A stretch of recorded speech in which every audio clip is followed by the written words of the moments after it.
Question: is a steak sandwich enough to say, "I'm sorry"? I guess not. Hello, welcome back to another episode of DK's Digital Diner, where today we're looking at the steak sandwich from The Last of Us Part 2, or as Ellie likes to put it, bigot sandwiches.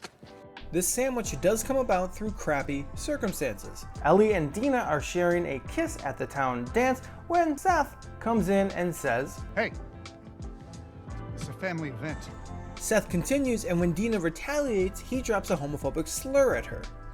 Ellie and Dina don't take too kindly to this, an altercation occurs, and the next day, Seth is forced to apologize, giving Ellie and Dina a pair of steak sandwiches for their patrol. Look, last night I was drinking too much. Sure. I'm trying to say I'm sorry. Made you some sandwiches. Okay. Your steak. Ellie is less than enthused with this apology and hands the sandwiches to Jesse. Now, clearly the apology from Seth falls short as indicated by Ellie's reaction.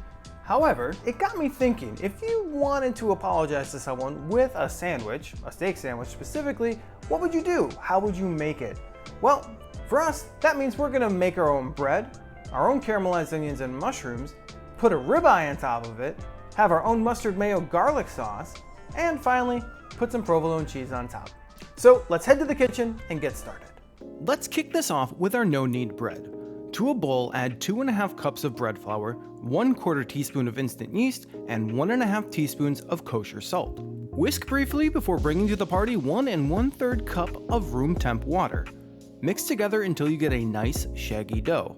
Cover that up in plastic wrap and let it rest at room temp until it has doubled in size, which can take anywhere from 12 to 24 hours. 19 hours later, and our little friend has grown. Flour a work surface and turn out your dough. Dust your hands so your little buddy doesn't stick and gently fold over the dough until you can tuck under the edges, flip it over, and create a nice smooth ball. This shouldn't take too long as you're not trying to work flour into the dough. Grab some floured parchment paper because we need to let this dude proof for up to 2 hours. Future me will not use a towel next time, but instead try a lightly oiled plastic wrap to test the results. Meanwhile, grab a Dutch oven or whatever your baking container of choice may be and place it in your oven at the highest temp for 1 hour. The next part of our apology steak sandwich is caramelized onions and mushrooms. First, chop up 2 white onions and a healthy amount of mushrooms, probably about 1.5 cups. Heat up your cast iron to low with enough olive oil to coat the bottom and add the onions. Get them coated and stir often, and after about 20 to 30 minutes, add in a pinch of sugar and salt to help the process along. Here's another spot where I had a little bit of a brain fart. I forgot to fry off the moisture in the mushrooms first, which extended the time needed to properly caramelize the two together. In the future, I'd fry the mushrooms off in a dry pan for 5 to 8 minutes before adding to the onions for the last 15 to 20 minutes of cooking. Speaking of which, when there's 5 minutes or so left, mix in a touch of balsamic vinegar and you're done. Jumping back to our bread, which has proofed nicely, give a couple flashy chef cuts at the top before dropping into your Dutch oven on the piece of parchment paper that you used to proof. Spritz with a healthy amount of water, cover and let the bread bake for 25 to 30 minutes on your oven's highest setting, enough time to make our condiment. Today we'll be making a simple mustard garlic mayo. Mix together 1/2 cup of mayo, 1 tablespoon of grainy mustard, and 1 grated piece of garlic.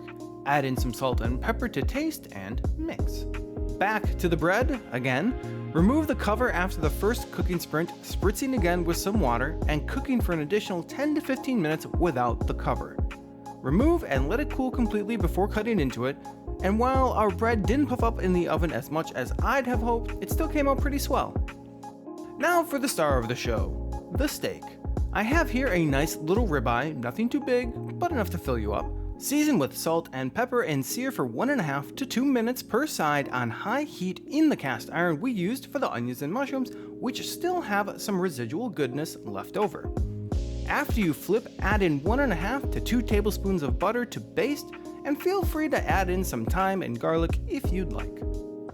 Remove from the heat around 125 degrees Fahrenheit for medium rare and let the steak rest for 10 minutes. The temp will come up another 5 to 10 degrees to finish the cooking process. And finally, it's time for assembly. Cut your steak against the grain and spread your mayo mustard on the bottom half of your bread. Add to that a layer of steak and then 2 slices of provolone on top. Pop that under the broiler until melted with another slice of bread for some light crispiness. Next, it's mushroom and onion time, and then a little more of the mayo mustard on the top, and then you crown your king. While we made some minor mistakes on this sandwich, the end result was nothing less than amazing, and a worthwhile attempt if you need to say I'm sorry to someone, even if they end up giving it to someone else.